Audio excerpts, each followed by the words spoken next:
Hello friends, welcome to my YouTube channel CK education hub. Friends, आज का यह video बहुत ही ज़्यादा स्पेशल और ख़ास है आने वाले बिहार बोर्ड इंटर परीक्षा में शामिल होने वाले स्टूडेंट्स के लिए। फ्रेंड्स, मैं आपको बताना चाहूँगा आज का जो यह वीडियो है इसमें मैं Bihar board class 12th English rainbow part 2 का पोएट्री सेक्शन का 5वां चैप्टर जिसका नाम है एन एपिटॉफ, इसके जितने भी VVI ऑब्जेक्टिव क्वेश्चंस है उसको मैं समझाने जा रहा हूँ। फ्रेंड्स, एग्ज़ाम के पॉइंट ऑफ व्यू से इसमें जितने भी क्वेश्चन दिए गए वो सारा इम्पोर्टेंट है, इसलिए आप लोग ध्यान से इसको देखेंगे और समझने की कोशिश करेंगे। तो आइए फ्रेंड्स, इस वीडियो का स्टार्ट करते हैं। इसका पहला जो क्वेश्चन है उसमें पूछा जा रहा है, who is the composer of an epitaph, यानी एन एपिटफ के कंपोजर कौन है। ऑप्शन नंबर ए में दिले है जॉन डन, बी में है जॉन कीट्स, सी में है वाल्टर डिलामेयर और डी में है ऑल ऑफ दीज। फ्रेंड्स, मैं आपको बताना चाहूँगा ये जो एन एपिटफ है ना, इसके जो पोएट है वो कौन है, वाल्टर डिलामेयर। कौन है, वाल्टर डिलामेयर। तो ऑप्शन नंबर सी जो है क्वेश्चन नंबर 1 का सही आंसर हो जाएगा। आइए अगला क्वेश्चन देखते हैं, क्वेश्चन नंबर 2। क्वेश्चन नंबर 2 में पूछा जा रहा है who is the poet of an epitaph, यानी एन एपिटफ के पोएट कौन है, यानी कवि कौन है। ऑप्शन नंबर ए में दिले है जॉन डन, और बी में है जॉन कीट्स, और सी में है WH ऑडेन, और डी में नॉन ऑफ दीज। तो फ्रेंड्स, मैं आपको बताना चाहूँगा एन एपिटफ के जो पोएट है वो वाल्टर डिलामियर है। कौन है, वाल्टर डिलामियर। तो इसमें ना ऑप्शन नंबर ए में भी नहीं दिया गया वाल्टर डिलामियर, और बी में भी नहीं है, सी में भी नहीं है, और डी में भी नहीं है। तो फ्रेंड्स, मैं आपको बताना चाहूँगा जब ऑप्शन दिए हुए रहता है तब उसमें ऑप्शन में टिक कर देते, लेकिन एक भी ऑप्शन अगर सही नहीं रहे तो उसमें ना नॉन ऑफ दीज में टिक करते। किसमें, नॉन ऑफ दीज में। यानी इसमें जो ABC ये तीनों जो ऑप्शन दिए गए ना, ये तीनों ऑप्शन गलत है, और ऑप्शन डी में लिख ले नॉन ऑफ दीज, यानी इनमें से कोई नहीं। तो इनमें से कोई भी आंसर सही नहीं है, इसीलिए 2 का ऑप्शन नंबर डी सही हो जाएगा। आइए अगला क्वेश्चन नंबर 3 देखते हैं, इसमें क्या पूछा जा रहा है। इसमें लिखल है who has composed the poem an epitaph, यानी एन एपिटफ को किसने कंपोज किया है, किसने लिखा है, यानी इसके पोएट कौन है। तो ऑप्शन नंबर ए में दिले है वाल्टर डिलामेयर, बी में है WH ऑडेन, सी में है जॉन कीट्स, और डी में है ऑल ऑफ दीज। तो फ्रेंड्स, मैं आपको बताना चाहूँगा एन एपिटफ के जो कंपोजर है, जो कंपोज करने वाले, जो लिखने वाले वो कौन है, वाल्टर डिलामेयर, यानी 3 का ऑप्शन नंबर ए सही हो जाएगा। आइए अगला क्वेश्चन देखते हैं, क्वेश्चन नंबर 4। इसमें पूछा जा रहा है an epitaph deals with a beautiful dash. ये एग्ज़ाम के पॉइंट ऑफ व्यू से बड़ा इंपॉर्टेंट क्वेश्चन है, और बोर्ड में इसी तरह के क्वेश्चन पूछे जाते हैं, इसलिए यहाँ पे बोर्ड मॉडल लिख दिया गया है। इसमें ये पूछा जा रहा है कि एन एपिटफ में ना एक ब्यूटीफुल किसका वर्णन किया गया है, मतलब वो ब्यूटीफुल तो है, तो ब्यूटीफुल क्या है, बेबी है, वुमेन है, गर्ल है, ऑल ऑफ दीज है। तो फ्रेंड्स, मैं आपको बताना चाहूँगा अगर आप पोएम पढ़े होंगे तो आप आसानी से इसका आंसर कर सकते हैं। एन एपिटफ में ना एक ब्यूटीफुल, एक सुंदर महिला का वर्णन किया गया है, वुमेन का, इसलिए 4 का ऑप्शन नंबर बी सही आंसर हो जाएगा। ठीक है, आइए अगला क्वेश्चन देखते हैं, क्वेश्चन नंबर 5। इसमें पूछा जा रहा है and when I crumble who will remember is taken from. ये जो लाइन यहाँ पे लिखा गया है and when I crumble who will remember is taken from, मतलब इस लाइन को कहाँ से लिया गया है, सॉन्ग ऑफ माई सेल्फ से, स्नेक से, द अर्थ से, एन एपिटफ से।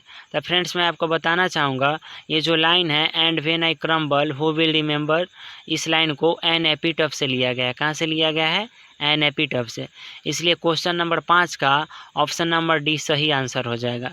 आइए अगला क्वेश्चन नंबर 6 देखते हैं, इसमें क्या पूछा जा रहा है। 6 नंबर में पूछा जा रहा है light of step and heart was she is taken from. Friends, exam के पॉइंट ऑफ व्यू से बड़ा इंपॉर्टेंट क्वेश्चन है, इसलिए यहाँ पे VVI लिखा गया है।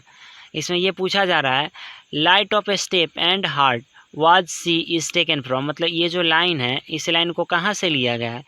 ऑप्शन नंबर ए में दिले ए पिंच ऑफ स्नफ से, भारत इज माई होम से, एंड एपिटफ से, और डी में है नॉन ऑफ दीज से। तो फ्रेंड्स, मैं आपको बताना चाहूँगा ये जो यहाँ पे जो लाइन लिखा गया इस लाइन को ना एन एपिटफ से लिया गया। कहाँ से लिया गया, एन एपिटफ से, इसलिए 6 का ऑप्शन नंबर सी जो है ना वो सही आंसर हो जाएगा। आइए अगला क्वेश्चन देखते हैं, क्वेश्चन नंबर 7 में क्या पूछा जा रहा है। The lady who is died lies in the dash मतलब ये जो यहाँ पे क्वेश्चन है इसमें पूछा जा रहा है, the lady who is died, मतलब एक महिला जो मर चुकी है, लाइज इन द, मतलब उसको दफनाया गया है कहाँ पे, ग्रेव में, गार्डन में, रोड पर, ऑल ऑफ दीज। तो फ्रेंड्स मैं आपको बताना चाहूँगा ग्रेव मीन्स होता है कब्र, तो उस महिला को ना ग्रेव में यानी कब्र में दफनाया गया है। आइए अगला क्वेश्चन देखते हैं, क्वेश्चन नंबर 8। क्वेश्चन नंबर 8 में पूछा जा रहा है, the poet thinks that dash is not ever lasting. Exam के पॉइंट ऑफ व्यू से बड़ा इंपॉर्टेंट क्वेश्चन है, इसीलिए इसमें VVI लिखा गया है। इसमें पोएट जो है ना, पोएट को ऐसा लगता है, द पोएट थिंक्स दैट, मतलब पोएट को ऐसा लगता है, कभी को ऐसा लगता है, कभी ऐसा सोचता है, dash is not ever lasting, कि मतलब क्या है जो हमेशा के लिए नहीं रहता है। ऑप्शन नंबर ए में दिले है ब्यूटी, क्रुएल्टी, सी में लव है और डी में अगलीनेस है। तो फ्रेंड्स मैं आपको बताना चाहूँगा ये जो पोएम है एन एपिटफ, इसमें ना पोएट जो है वाल्टर डिलामेयर, वो आप बताए हैं कि ये जो ब्यूटी होता है ना वो एवर लास्टिंग, मतलब हमेशा के लिए नहीं होता है, समय के साथ वह कम जाता है। ठीक है, आइए अगला क्वेश्चन देखते हैं, क्वेश्चन नंबर 9। इसमें क्या पूछा जा रहा है, इसमें लिखा गया the poet feels that after his death nobody will dash her. ये कहता है, इसमें लिखा गया द पोएट फील्स, मतलब पोएट को ना ऐसा लगता है, पोएट ऐसा महसूस करता है कि आफ्टर हिज डेथ, मतलब उसके मृत्यु के बाद, nobody will dash her, मतलब कोई भी उसे क्या नहीं करेगा, लव, फॉरगेट, रिमेंबर, हेट। तो फ्रेंड्स मैं आपको बताना चाहूँगा पोएट कहना चाहते हैं कि जब मैं मर जाऊँगा ना तो उसे कोई भी याद नहीं करेगा, यानी ये जो क्वेश्चन नंबर 9 है उसका ना ऑप्शन नंबर सी सही आंसर हो जाएगा, 9 का सी। आइए अगला क्वेश्चन देखते हैं, 10 नंबर। 10 नंबर में पूछा जा रहा है, Walter de la Mare shows fresh interest in dash theme. ये एग्जाम के पॉइंट ऑफ व्यू से इंपॉर्टेंट है, ये बोर्ड मॉडल क्वेश्चन है, ऐसे ही क्वेश्चन बोर्ड में आते हैं। दोबारा पढ़ दे रहा हूँ, Walter de la Mare shows fresh interest in dash theme, मतलब वाल्टर डिलामेयर जो है ना वो मतलब फ्रेश इंटरेस्ट शो करते हैं, मतलब दर्शाते हैं, इन द डैश थीम, मतलब कौन से थीम में। ऑप्शन नंबर ए में दिले न्यू में, ओल्ड में, लव में, ऑल ऑफ दिस में। तो फ्रेंड्स मैं आपको बताना चाहूँगा वाल्टर डिलामेयर के पास ना एक टैलेंट था, वो टैलेंट क्या था कि ना ओल्ड थीम में ना फ्रेश इंटरेस्ट डालते थे, मतलब एक नई ताजगी डालते थे। आइए अगला क्वेश्चन नंबर 11 देखते हैं। 11 नंबर में पूछा जा रहा है, Walter de la Mare was born in dash, यानी वाल्टर डिलामेयर का जन्म कब हुआ था। ऑप्शन नंबर ए में दिले 1873, 74, 75, 76, यानी इनका ना ऑप्शन नंबर ए जो है वो सही आंसर हो जाएगा। इनका जन्म हुआ था 1873 में, यानी 11 का ऑप्शन नंबर ए सही हो जाएगा। आइए 12 नंबर यानी 12 नंबर क्वेश्चन देखते हैं। इसमें लिखा है Walter de la Mare was died in, यानी वाल्टर डिलामेयर का डेथ कब हो गया था। ऑप्शन नंबर ए में 1956, 1957, 1958, 1959। फ्रेंड्स मैं आपको बताना चाहूँगा इनकी मृत्यु ना, इनका जो डेथ है वह 1956 को हो गया था, यानी 12 का ऑप्शन नंबर ए सही आंसर हो जाएगा। आइए अगला क्वेश्चन देखते हैं, 13 नंबर। 13 नंबर में लिखा गया है, Walter de la Mare received the order of merit by queen Elizabeth second in dash. Exam के पॉइंट ऑफ व्यू से बड़ा इंपॉर्टेंट है, इसलिए VVI लिखा गया है।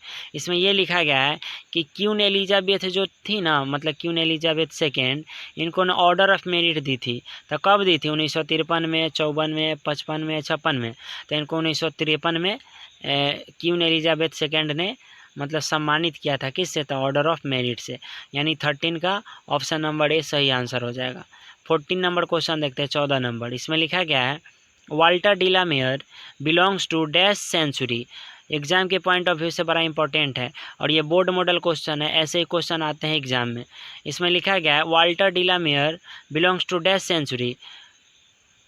ऑप्शन नंबर ए में दिले 19th, बी में 20th, अच्छा सी में 21st और डी में 22nd।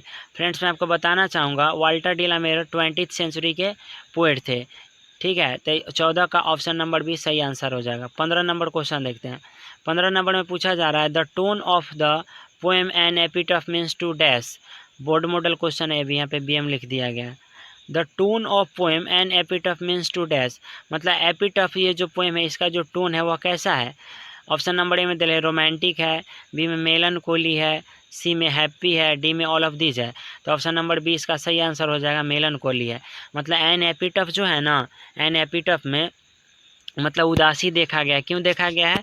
क्योंकि पोएट जो है ना अपनी महबूबा को, यानी जिसको वह चाहता था उसको याद करता है, और जिसको वह चाहता था, जिसको वह लाइक करता था, वह उसे बिल्कुल भी पसंद नहीं करती थी।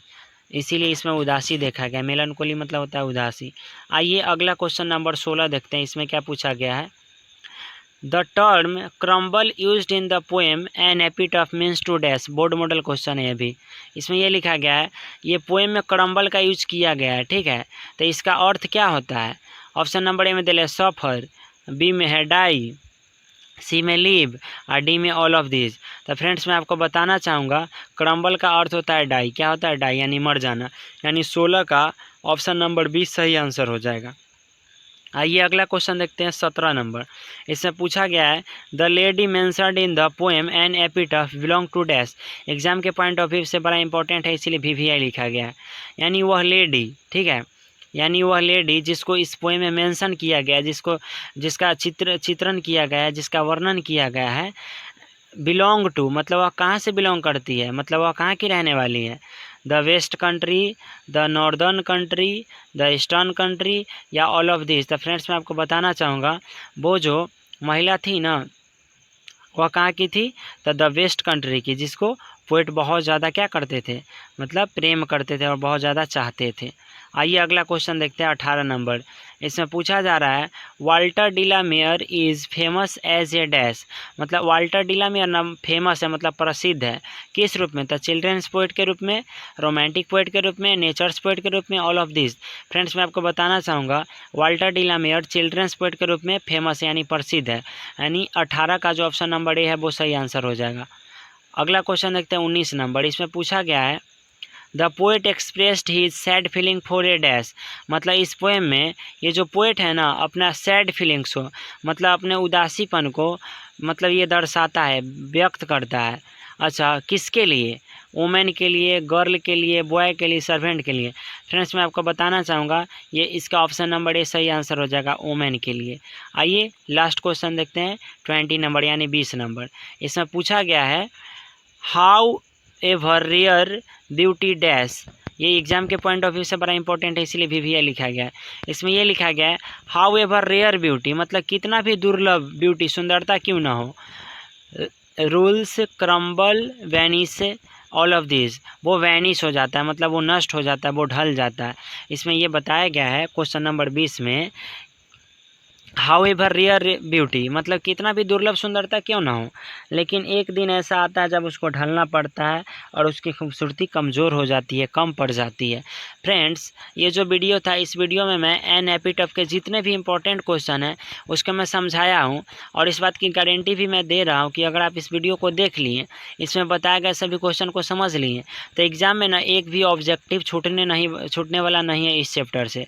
अगर क्वेश्चन आ गया तो आप गर्दा उड़ा के रख देंगे। तो फ्रेंड्स अगर आपको ये वीडियो अच्छा लगा होगा, अगर कुछ समझ में आया होगा, तो आप मेरे इस वीडियो को लाइक करेंगे, और मेरे वीडियो का अगर कोई भी पार्ट अगर आपको समझ में नहीं आया होगा, चाहे आपको सबसे ज़्यादा अच्छा लगा होगा, तो आप कमेंट करके मुझे बताएंगे। मैं आपके कमेंट का इंतज़ार भी करूंगा, अगर आप कमेंट करेंगे तो उसका रिप्लाई भी करूंगा। और मेरे इस वीडियो को अपने दोस्तों के साथ शेयर भी करेंगे, और मेरा जो चैनल है CK एजुकेशन हब, उसे आप लोग सब्सक्राइब भी करेंगे।